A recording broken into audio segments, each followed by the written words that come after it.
സഭ എന്ന് പറയുന്ന കർത്താവിന്റെ ശരീരമാണ്. ഈ ശരീരത്തെ ദുരുപയോഗിക്കപ്പെടാൻ അനുവദനീയമല്ല. അതിന്റെ കാരണം ഇത് ദൈവത്തിന്റെ മന്ദിരമായി പോയി. യേശുവിന്റെ പുനരുത്ഥാനത്തിന് ശേഷം നമ്മൾ തന്നെ യാഗമാണ്. അതുകൊണ്ടാണ് നിങ്ങളുടെ ശരീരങ്ങളെ ദൈവത്തിന് പ്രസാദകരമായ ബുദ്ധിയുള്ള യാഗമായി അർപ്പിക്കും. നമ്മൾ തന്നെയാണ് യാഗം. കൃപയുടെ അർത്ഥം തോന്നിവാസമല്ല. കൃപയ്ക്ക് കൂടുതൽ ഉത്തരവാദിത്വമുണ്ട്. സോ എന്റെ ശരീരം എന്ന് പറയുന്നത് ഇന്ന് എന്റേതല്ല. എന്റെ ജീവിതം എന്റേതല്ല. അങ്ങനെയാണ് സമ്പത്തോ എന്റേതല്ല. അപ്പൊ എന്റെ അകത്ത് പൈസയോട് അല്ലെങ്കിൽ സമ്പത്തിനോട് അത്യാഗ്രഹം വന്നാൽ അവിടെയാ കുഴപ്പം. അത് വിഗ്രഹാരാധന. എന്നാൽ എന്റെ ജീവിതത്തിൽ ഒരു കുറവ് വരാതെ ഇന്നയോളം ദൈവം നടത്തി.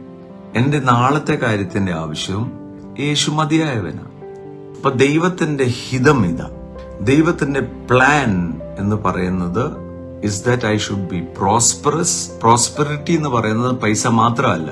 എനിക്ക് എന്താണോ, ഏത് മേഖലയിലാണോ ആവശ്യം. ചിലർക്ക് സമാധാനമായിരിക്കും, ചിലർക്ക് ആരോഗ്യമായിരിക്കും, ചിലർക്ക് കുടുംബജീവിതമായിരിക്കും, ചിലപ്പം തലമുറയുടെ പ്രയാസമായിരിക്കും. അവിടെ എല്ലാം സമൃദ്ധി തരാവുന്ന കർത്താവിന്റെ വചനം.